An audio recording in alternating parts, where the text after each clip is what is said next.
Episode 11 की starting में बुइजी और वेजुन बैठ के उस कॉन्ट्रैक्ट को फाड़ देते हैं। यहाँ पे एक प्यारा सा सॉन्ग प्ले होता है इनकी स्टार्टिंग से जर्नी को दिखाते हुए, और फिर बुइजी बोलती है मैंने अपना काम कर लिया लू वेजुन, मेरी आगे की जिंदगी में मैं कभी भी आसपास अब काम नहीं करूंगी। तो वेजुन उसे वाइन देते हुए बोलता है हाउ कांग्रेट्स, तुमने अपने 2 मिलियन के कर्जे को चुका दिया। तो बुइजी बोलती है तुम्हें भी कांग्रेट्स, अब मैं तुम्हारे लिए बर्डन बन के नहीं रहूंगी। अब मेरे पास टेस्ट नहीं है पर मेरा पेट मुझे बता सकता है कि ये अच्छी वाइन है। और इस जुदाई से दोनों के फेस में हमें गम दिखती है। और इधर मिया के भाई के पीछे दे के गुंडे लगे हुए रहते हैं और वो भाग के यी के पास पहुंचता है और बोलता है जीजा जी मेरी मदद करो, और ये उसे अपने पीछे छिपा भी लेता है और देगे को वो नहीं मिलता, सो वो वहाँ से चला जाता है। तो मिया का भाई बोलता है जीजा जी आप तो मेरे साथ अच्छे हो, मेरी बहन की शेक की वजह से प्लीज मुझे वहाँ रहने दीजिए, पर मेरी बहन बहुत टफ है, मेरे लिए मुश्किल होता है उसे पैसे मांगना, पर फिर भी आप उसे एक्सेप्ट कर रहे हो, आप एक अच्छे आदमी हो, ठीक है अगर आप मुझे नहीं रखोगे तो मैं चलता हूँ। और वो वहाँ से चला जाता है। और इधर हम लोग वेजुन को देख पाते हैं जिससे बिल्कुल भी नींद नहीं आ रही थी। और इधर हम लोग बुइजी को देखते हैं और उसका भी कुछ यही हाल हुआ पड़ा था। और इधर वेजुन बेड से उठ के अपना ड्रॉवर चेक करने लगता है जिसमें बैंडेज होता है, और उसे देख अगेन वेजुन को बुइजी की याद आने लगती है। और इधर हम लोग ही को देखते हैं जो अकेले ही वाइन पी रहा था। तभी उसके पास मिया आती है और बोलती है सो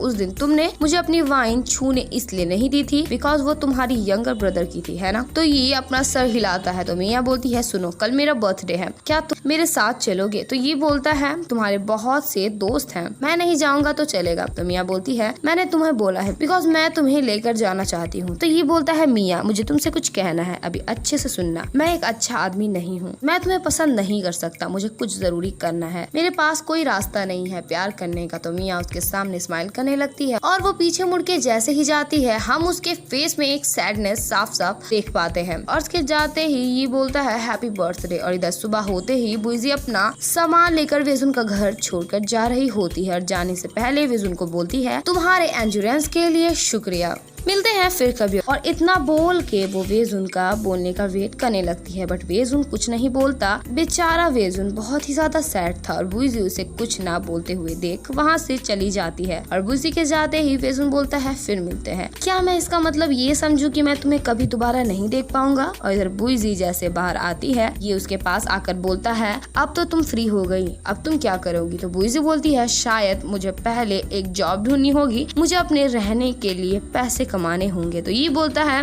कैसा रहेगा अगर तुम मेरे बार में मेरे साथ काम करो। और बुइजी से तुरंत अग्री हो जाती है और वो दोनों साथ में वहाँ से चले जाते हैं। और इधर वेजुन बुइजी के रूम में आता है जो अभी भी पूरा खाली हो चुका था, जिसे ऐसा देख वेजुन को बुइजी की काफी ज्यादा याद आने लगती है। और फिर हम लोग ऑफिस में मिया को देखते हैं जो चीफ एडिटर के पास आती है। तो चीफ एडिटर बोलते हैं तुम वापस आ गई, कैसा रहा, क्या तुमने अपना हॉलीडे एंजॉय किया। वेल जब तुम्हारा हॉलीडे अच्छा गया है तो कैसा रहेगा तुम अपने काम में वापस आ जाओ। बाय द वे तुम्हारी सैलरी डबल होती है आज से। पैसा ही पैसा होगा। तो मिया बोलती है पर क्यों। तो चीफ एडिटर बोलते हैं क्यों नहीं, मैं बस चाहता हूँ मू चुनफुंग हमारा कंसल्टेंट बने, वो कॉम्पिटेट है, वो हार गया लू वेजुन के साथ कंपटीशन में पर वो फेमस हो गया है और फिर उसका इंस्टेमेबल फ्यूचर होगा। मुझे यकीन है कि वो एक अच्छा इंसान है जो लू वेजुन से ज्यादा अच्छे से जानता है कि लोगों को कैसे डील करे। वो चाहता है कि तुम स्पेसिफाइड बनो उसकी, मेरे से ज्यादा उसने तुम्हारी आर्टिकल्स पढ़ी हुई है। तो मिया बोलती है ठीक है कोई प्रॉब्लम नहीं है मुझे। और फिर उनके ऑफिस में मू चुनफुंग आता है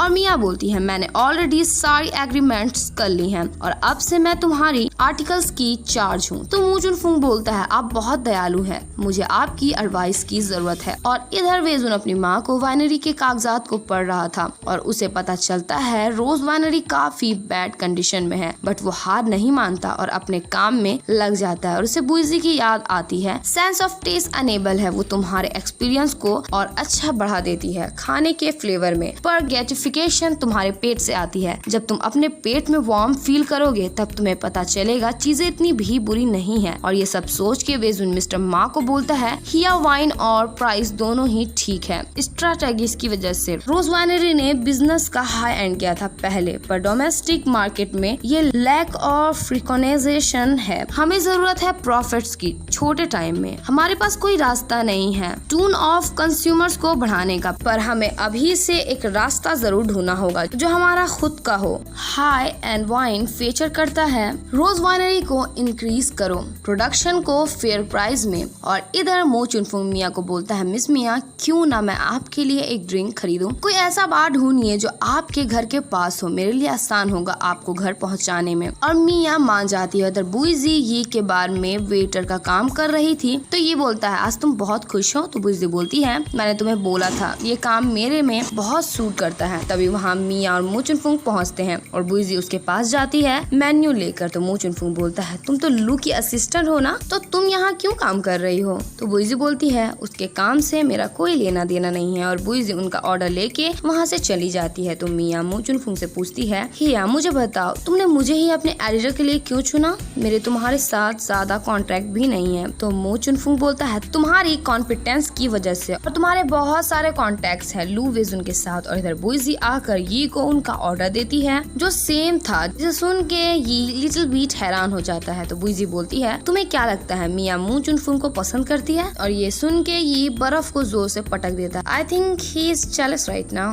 और इधर मो चुनफुंग बोलता है, मैं जानना चाहूंगा कि किस वजह से लू वेजुन ने इतना इम्प्रूव कर लिया इतना कम वक्त में। तो मिया बोलती है, अगर ये रीजन है तो हम लोग आज यहाँ क्यों है? जब से लू वेजुन तुमसे हारा था मैं तब से वेकेशन में चली गई थी और उस टाइम मेरा उसके साथ कोई कांटेक्ट नहीं था। उन दिनों क्या हुआ वो मुझे भी नहीं पता। उसकी जैसी पर्सनालिटी है, उसे नहीं पता कि क्या हुआ होगा उसके साथ। ये सब उसके साथ उसके कॉम्पिटेंस की वजह से हुआ है। तो मो चुनफुंग बोलता है, मुझे अच्छा लगा तुम्हारे साथ काम करके। और ये बुइजी को सर्व करने के लिए बुलाता है मगर फिर खुद ही उन्हें सर्व करने के लिए चला जाता है और आकर उन्हें वाइन देता है। और इसी तरह मिया और मो चुनफुंग की काफी सारी बातें होती है। और इधर वेजुन अपना वाइन चेक कर रहा होता है तो उसके पास मिस्टर मा आकर बोलते हैं, कुछ गलत हो गया है। और हम लोग देखते हैं न्यूज में ये बात आई थी कि लू वेजुन मुन्यास वाइनरी चला रहा है शैडो में। तो रिपोर्टर्स एक आदमी से पूछ रहे थे वो कब से सोमेलियर की पोस्ट को चला रहा है। वो चैलेंज दे रहा है फेयर रूल्स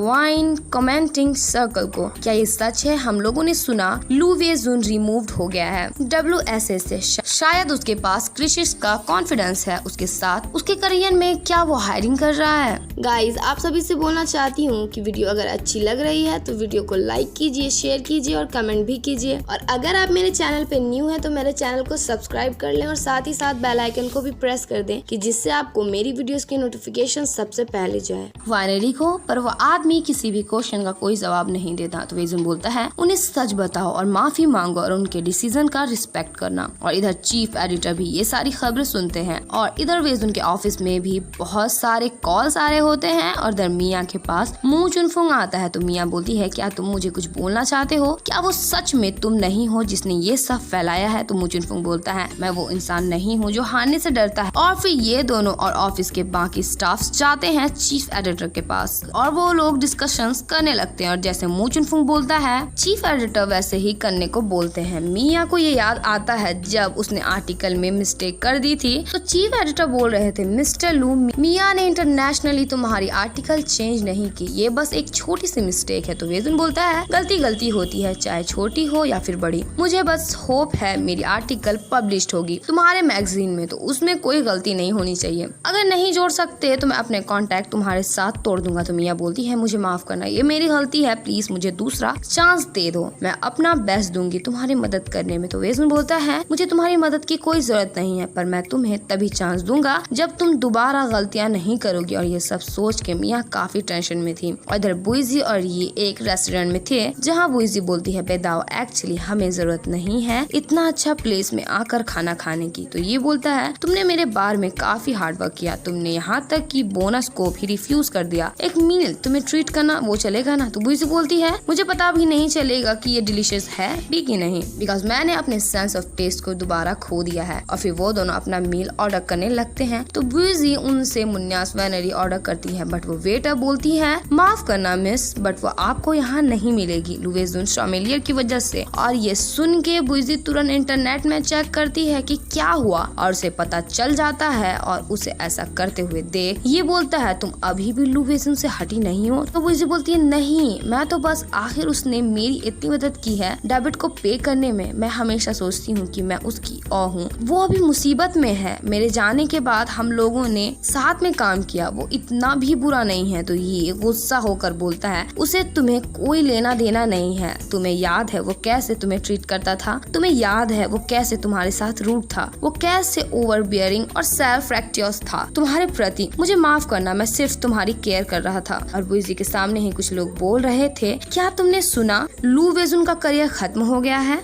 सब बस उसी की वजह से हुआ है, मैं उसे जानता हूँ। वो मुसीबत में है। उसे घर के बाहर अब हमेशा रिपोर्टर्स रहते हैं। उसे डर लगता होगा बाहर निकलने में। उसका एक भी वाइन नहीं बिक रहा है और उसकी वाइनरी मुझे लगता है वो बिजनेस से ऑलमोस्ट हट ही गई है। मैंने सुना है उसे पैसों की जरूरत है और वो सबसे कर्ज भी मांग रहा है, बट कोई उसकी मदद ही नहीं कर रहा है। मुझे पता है वो एक बुरा इंसान है, हमेशा सबके साथ रूड बिहेव करता था और अभी देखो उसका एक भी दोस्त नहीं है। और तुम्हें ये पता है जो भी उसे कांटेक्ट रखते थे वो सब उससे नफरत करते थे। तो बुइजी उन लोगों की चुगली सुन के खड़ी हो जाती है और गुस्से में बोलती है, मैं हूँ उसकी दोस्त, बेदाओ मुझे काम है, मुझे जाना होगा, थैंक यू मुझे ट्रीट करने के लिए, मैं तुम्हें नेक्स्ट टाइम ट्रीट करूंगी। और इतना बोल के वो वहाँ से चली जाती है और तुरंत जिया फैन को कॉल करके उसे वेजुन के घर के बाहर जाने को बोलती है। और इधर यी को याद आता है कि उसके बार में रिपोर्टर्स भी आए थे जो वेजुन की बात कर रहे थे। तो यी को याद आता है उसने मिया और मू चुनफुंग को बात करते हुए सुना था मुन्यास वैनरी को लेकर, और वो ये याद करके दोनों रिपोर्टर्स को बता देता है। और यहाँ रिवील होता है ये न्यूज ये नहीं दी थी रिपोर्टर्स को। इधर बुइजी वेजुन के घर के बाहर आकर जिया को बोलती है, तुमने मुझे इतनी बड़ी बात क्यों नहीं बताई? तो जिया बोलता है, तुम ही थी ना जिसने कॉन्ट्रैक्ट को कैंसिल किया था। मैंने सोचा तुम्हें एक क्लियर ब्रेक चाहिए और हम लोग एक दूसरे से कांटेक्ट में नहीं रहेंगे। तो बुइजी बोलती है, मैं एक सुपर वुमन हूँ जो चोर को पकड़ती है और गरीब लोगों को बचाती है और मैं डेविल को मार डालती हूँ। तो जिया बोलती है, अगर तुम सुपर वुमन भी हो तो तुम उसकी मदद नहीं कर पाओगी, ये एक स्टेलमेट है और अभी इसे रिमेडी नहीं कर सकते। और फिर जिया डोर में नॉक करता है और उसकी आवाज वेजुन भी सुनता है बट डोर नहीं खोलता।